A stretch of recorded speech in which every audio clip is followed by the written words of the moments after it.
সংসদ সদস্য কলকাতায় মারা গেছে, তাকে হত্যা করা হয়েছে।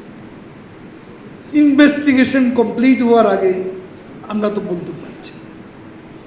তবে আওয়ামী লীগের এমপি, সে কি ছিল সেটা বড় কথা। সে যে এলাকার প্রতিনিধিত্ব করে সে এলাকায় গিয়ে দেখব, তার জন্য শোকার্ত মানুষের প্রতিনিয়ত কোনো গাড়ি নিয়ে মোটর সাইকেলে করে সারা এলাকা ঘুরে বেড়াত। তো তাকে আমরা তৃতীয়বারও নমিনেশন দিয়েছি তার জনপ্রিয়তার জন্য।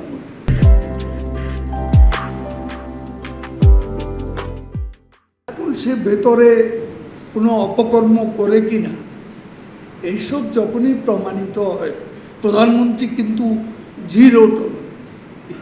কোনো অন্যায়কারী অপরাধী দলের লোক হলেও তিনি ছাড় দেবেন, এটা হলো সত্য। কিন্তু এটা তো প্রমাণ হতো।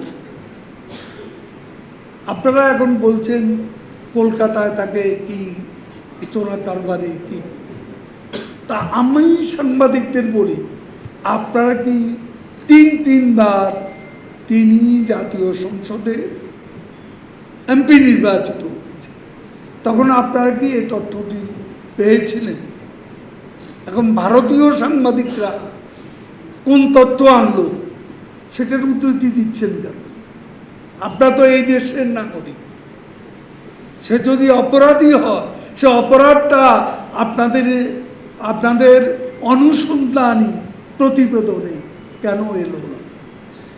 এটা আমার